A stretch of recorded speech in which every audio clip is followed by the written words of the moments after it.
thank you for joining us on the news. I'm Ruth Aguele. My sign language interpreter is Taiwo Ozoma. Let's begin with the headlines. President Tinubu receives former Senate President Ayim Pius Ayim, who recently joined the ruling All Progressives Congress. Biden set to address Americans Wednesday night. Reasons for withdrawal from 2024 race in focus. Plus, Sudan warring factions accept invitation to talk peace.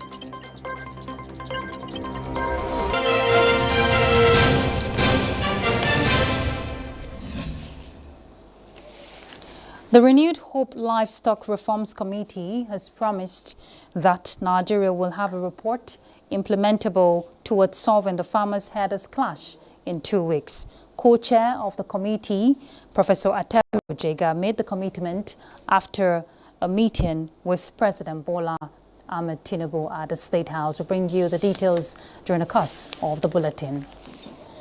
To expand the food sufficiency drive in Nigeria and make it sustainable, initiatives in the agricultural sector must be set up to encourage children to become young farmers. Nigeria's First Lady, Oluremi Tinubu, stated this when she received a management team from the National Agricultural Development Fund to discuss on ways of collaboration. Let's hear from State House correspondent Adeni Taiwo. Impressed by our several initiatives and incentives to recruit more hands, particularly women and youths, into the agricultural sector, the management team of the National Agricultural Development Fund, NADFund, is again seeking partnership with Nigeria's First Lady, Oluremi Tinubu, on how to expand the sector. Outlining possible areas of collaboration, Executive Secretary of NADFund, Mohammed Ibrahim, says the ongoing Every Home a Garden competition aligns with the agency's 5-year strategic roadmap, hence the plan to promote it, especially at the subnational level. We have looked at this initiative and we are proposing to expand the shortlisted winners to 1 per state, including the FCT, from our own end. This would give us 37 winners.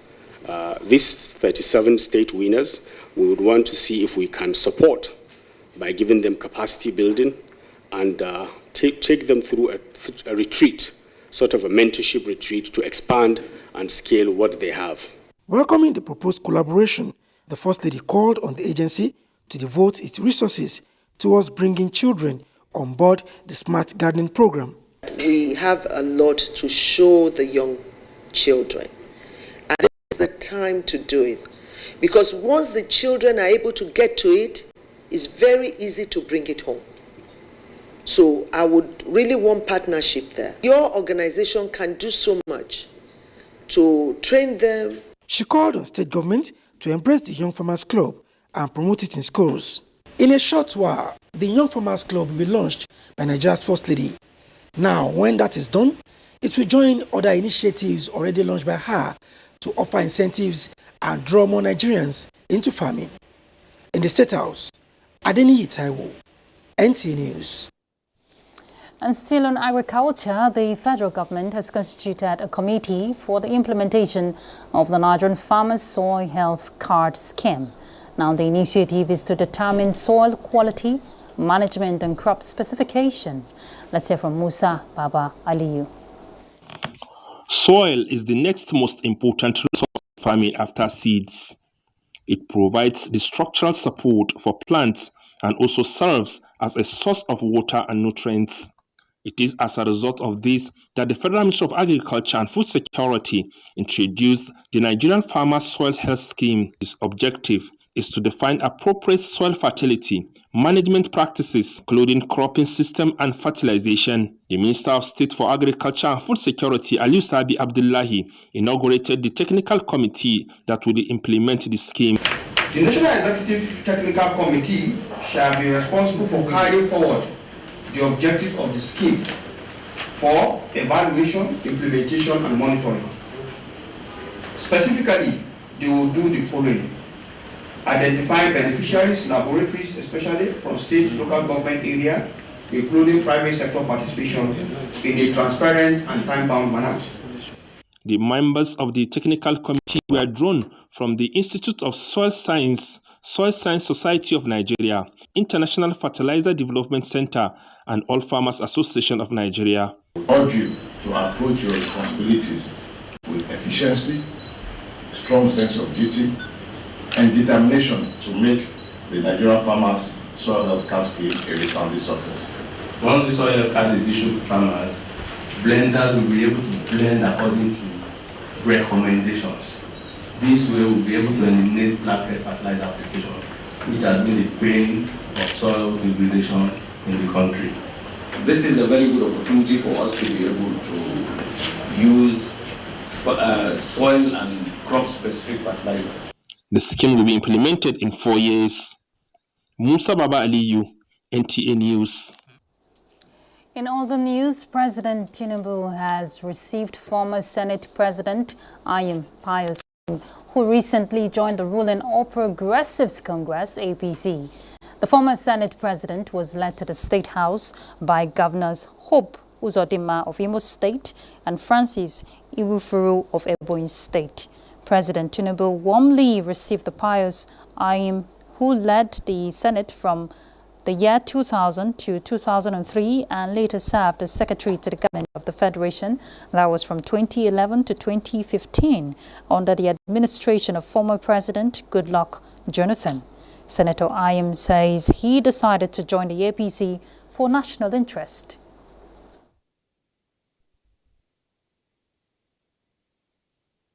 But importantly, I have a determination to be sure that the country moves on the right path. And I should be available to contribute my quota. The country is passing through turbulent times, and it is the duty of every patriot, if you have nothing to add, ensure that you contribute to the peaceful atmosphere that will engender progress in the country. We've been able to do well according to our own understanding and based on our own best of judgment. And that is what is engineering a lot of them to join APC, like what Mr. President has done in so many areas. Somebody like Pius is not a pushover. He's not somebody that you can say because of money joining APC, or that is hungry, or that is looking for a job, like he said. So it's based on the disposition of Mr. President as a leader of the party in our great nation, Nigeria, and the disposition of the governor as a leader of the party in the state, and our own governor general in Southeast, the leader of the Southeast Governors Forum, Senator Hope, and that is what that makes a lot of them to join APC. We are excited about it as a zone. We are also excited about it as a nation, and the president, being the leader of the party, is also excited about it. He knows his pedigree, he knows his capacity. He knows that once he believes in a cause, he goes all out for it. So I think it's a very big plus, politically speaking, to our party, to the government of the country under the leadership of President Bola Ahmed, GCFR. And also arising from there, we use the opportunity to commend and thank him for signing into law the Southeast Development Commission, which he just assented. If you recall, that bill has been there for the past, God knows. Attempts to pass that bill 3 times failed. Under his watch, he finally assented to the bill, which means listening to our cries. On the state of the nation and the protests being planned by a section of Nigerians, Governor Uzodinma advises those behind the idea to take the peaceful path by bringing their issues to the dialogue table.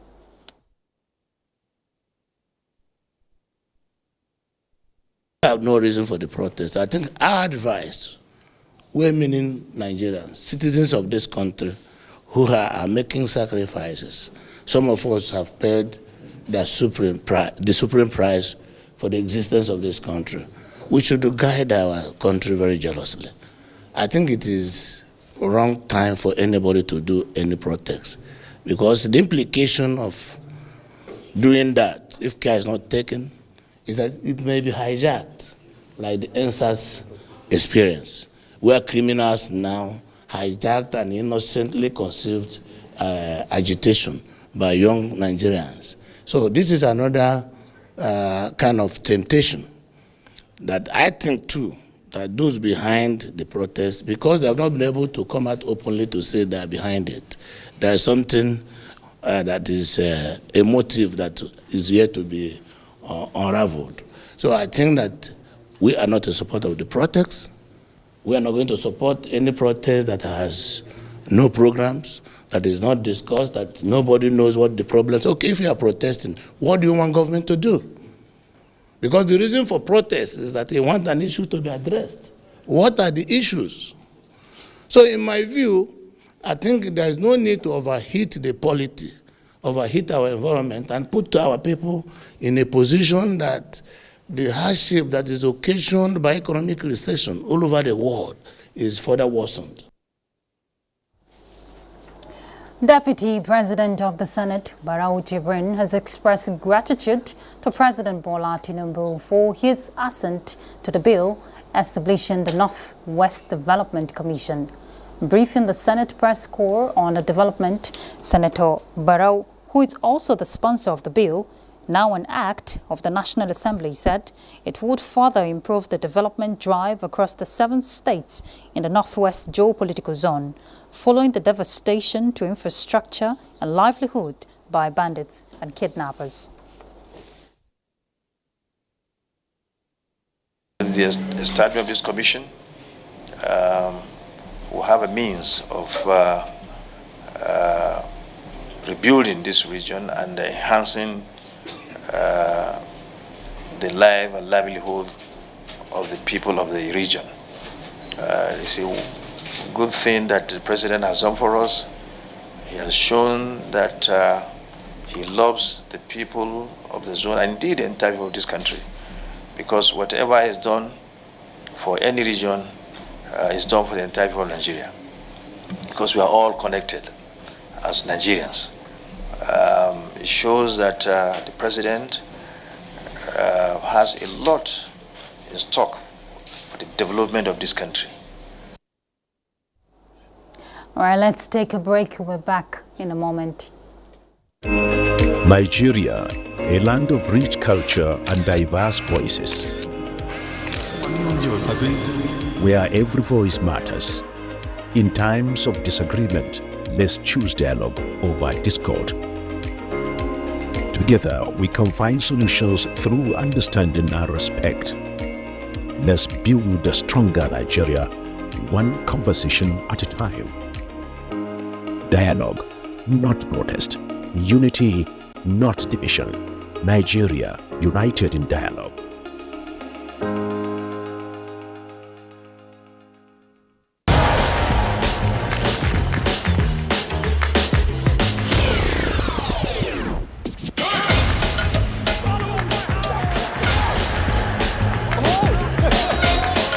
This season, enjoy all the better moments with GoTV. Your football party GoTV, they give you better deal of decoder plus GoTenna for only 19,900 naira. Make you enjoy correct football action live on Top Super Sport. GoTV, love it. Regions Healthcare Hospitals and Specialist Clinics, a multi-specialty hospital located in Imo State, Nigeria, brings good news. Regions Healthcare is offering a free health maintenance package to Nollywood actors between now and 1st of August 2024 to enable them access top-notch healthcare in our facility. The package includes free consultation, laboratory tests, and imaging studies of your choice. In addition to that, we offer free healthcare and evaluation for patients with epilepsy every Thursday in our free purple clinic that holds here, where we provide medical evaluation and medications for patients with epilepsy. Are you worried about distance? Our secure and convenient telemedicine service brings exceptional healthcare right to your doorstep. Regions Telemedicine allows individuals from all over Nigeria and even across the globe access quality healthcare from the comfort of their home. So we want to encourage Nigerians to embrace this innovation and contact Regions Telemedicine. Regions Healthcare. Exceptional people, exceptional care. Welcome back. President Joe Biden will address the nation Wednesday night from the White House to explain the reasons for his extraordinary decision to withdraw from the 2024 race. The 81-year-old president was seen for the first time in 6 days as he returned to Washington, D.C. from his Delaware Beach home, while Kamala Harris hits the campaign trail as she is looking to build support from voters. Meanwhile, Donald Trump is continuing campaign with a rally in Charlotte, North Carolina, while Israeli Prime Minister Benjamin Netanyahu is set to address Congress for his speech that has sparked controversy on Capitol Hill. The second phase of the European Union Education and Youth Empowerment in Nigeria has been launched in Abuja. The scheme, which is intended to expand, integrate and strengthen teachers' capacity, will be implemented in 6 states. Calvin Ahunwahe reports. Funded by the EU and implemented by UNESCO in collaboration with the Federal Ministry of Education, the EISS program seeks to close the gap in teachers' shortages in benefiting states, focusing primarily on skills development, especially in digital teaching skills, continuous learning and resilience building among teachers in rural communities to improve access to education and tackle the menace of out-of-school children. Our commitment to the Global Gateway Strategy signifies our belief that education is not merely a sector. It is the foundation for resilience, innovation, and inclusive growth. The African Union's Continental Strategy for Africa, CESAR 1625 and Agenda 2063 note that the primary requirement for the achievement of their vision is a well-motivated and qualified teacher who is mandated with the provision of skills, knowledge, and orientation of its citizens for the Africa we want. The program, which will run in Adamawa, Bayelsa, Enugu, Katsina, Oyo, and Plateau states, has a 4-year span and will be fully integrated into the education policies of the benefiting states. In Abuja, Kelvin Ewonwaye, NTA News. The leader of one of Sudan's 2 warring factions has accepted an invitation by U.S. Secretary of State Antony Blinken to participate in peace talks aimed at ending the country's devastating 15-month-old conflict. Mohamed Hamdan Dagalo, leader of the paramilitary Rapid Support Forces, released a statement late Tuesday accepting Blinken's invitation to participate in talks to be held next month in Switzerland. So far, there has been no word from the Sudanese Armed Forces, the other warring faction, on whether it will attend the peace talks. Blinken said in a statement issued that Saudi Arabia will co-host the talks when they begin. That will be in August 14, with representatives from the United Emirates, Egypt, the African Union, and the United Nations attending as observers. Bodies of 18 people have been recovered on Wednesday following the plane crash at Nepal's Kathmandu airport. The captain of the aircraft is the only survivor and is receiving medical attention. Let's hear more from Charles Alpha. The Sauria airline bound for Pokhara in central Nepal crashed during takeoff at Tribhuvan International Airport in Kathmandu as it suffered a runway excursion. The plane was carrying 2 crew members and 17 technicians to Pokhara to repair another aircraft. Reports say one of the deceased was a foreigner, and according to a police report, the crew was heading for a post-mortem when the incident occurred. The airport has been temporarily closed following the crash. Footages showed firefighters trying to put out the blaze and thick black smoke rising into the sky. It also showed the plane flying a little above the runway and then tilting before it crashed. Other visuals show rescue workers searching through the charred remains of the plane and bodies being carried to ambulances on stretchers as local residents looked on. Charles Alpha, NTA News. A total of 158 Nigerian irregular migrants have again been repatriated from Libya. In a statement, the Chargé d'Affaires of the Nigerian mission in Tripoli, Libya, Ambassador Mohammed says the repatriation exercise was carried out by the mission in collaboration with the Libyan authorities and the International Organization for Migration under the organization's voluntary humanitarian repatriation. According to Ambassador Mohammed, the group of evacuees comprises 77 males, 45 females, 26 children, as well as 10 infants. The Nigerian embassy said this latest repatriation was occasioned by lack of proper documentation coupled with accusations of various criminal activities, among others. Of the total number, the embassy said 26 males arrested from the ongoing raid of undocumented foreigners in Libya were released from Abu Salim Detention Center in Tripoli. The mission also informed that, upon arrival in Nigeria, the evacuees were received by relevant government agencies, including NAPTIP, Nigerian Immigration Service, Airport Security, and the NTA, and are expected to undergo rehabilitation and reintegration processes before they are released into the society. According to Ambassador Mohammed, nearly 1,776 stranded Nigerians have safely been returned home so far in 2024.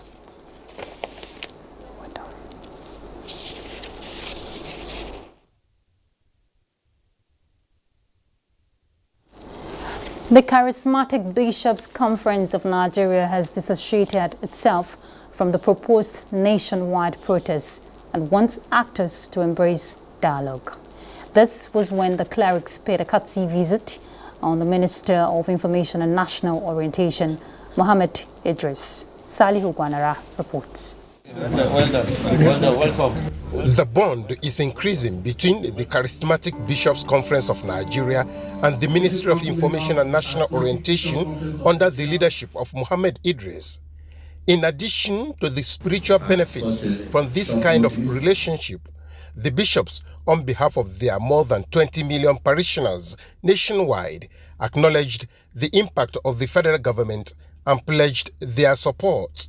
We wish to appeal to our brothers and sisters who are grieved in different parts of the country to follow the cue of the NLC and toe the path of negotiation, toe the path of dialogue. No meaningful government will fold their hands while people are breaking the law. And we do not want violence in Nigeria. We want peace. The minister highlighted the government's ongoing and planned policies and reaffirmed that President Bola Tinubu is not an opponent of protest, but an opponent of violence. The message of Mr. President is that he has heard all the pleas, all the complaints, all the suggestions, all the commentaries of especially the youth, and not just the youth, of all members of the Nigerian society about some of the difficulties or the challenges that they are facing. But Mr. President is also putting in place a number of measures to ameliorate that. Some of them, all young men and women who have finished university, who have certificates, who have done the NYSC, the Mandatory National Youth Service Corps, and have not been able to get jobs, will have something from government to keep them afloat until the time they get jobs on the floor. Meritorious Service Award was presented to the Minister of Information and National Orientation for promoting peace and unity. In Abuja, Saliu Gwanara, NTA News. The president joins family, friends and well-wishers to celebrate the wife of the vice president, Senator Kashim Shettima, that is Hajia Nana Shettima, on the special occasion of her birthday anniversary. In a release, the president commends Hajia Nana for her efforts in promoting the initiatives of government and for being a fount of support for the administration. President Tinubu prays for many more years filled with joy, peace and happiness for Hajia Nana and her family. Similarly, Nigeria's First Lady, Senator Oluremi Tinubu, congratulates the Vice President's wife, Hajia Nana Shettima, on her birthday. In a release, Mrs. Tinubu wishes Hajia Nana Shettima a special day filled with joy, laughter, and all the love she deserves, and appreciates her grace, strength, and kindness, which are commendable. The First Lady prays that the Vice President's wife will be blessed with many more years in peace, joy, and good health. And sharing news for sports lovers, Sporty Internet Limited, operating under the brand name Sporty TV, has announced the successful acquisition and subsequent issuance of the terrestrial broadcasting rights for the Paris Olympics 2024 to the Nigerian Television Authority. This landmark agreement will ensure that millions of Nigerians have free access to watch the world's most prestigious sporting event. A statement signed by the Director General of the NTA, Salihu Abdulhamid Dambos, explained that under this partnership, NTA will broadcast live coverage of selected events at the Paris Olympics 2024, bringing the excitement, drama and achievements of the Games to households across Nigeria. Sporty TV's commitment to expanding access to top-tier sports content aligns with NTA's mission to provide comprehensive and accessible programming to all Nigerians. The Director General said the Paris Olympics 2024 is a significant event and the NTA is proud to have secured the rights to broadcast it to its viewers, adding that the organization's partnership with Sporty TV ensures that NTA can deliver unparalleled coverage of the Games, celebrating the talents and dedication of athletes worldwide. This agreement represents a significant milestone in sports broadcasting in Nigeria, promising to inspire a new generation of athletes and sports enthusiasts. Sporty Internet Limited and the Nigerian Television Authority are committed to promoting sports and providing unparalleled access to global sporting events for all Nigerians. And that's how we conclude the news. Thank you so much for your time. I'm Ruth Aguele. My sign language interpreter is Taiwo Ozoma. Bye.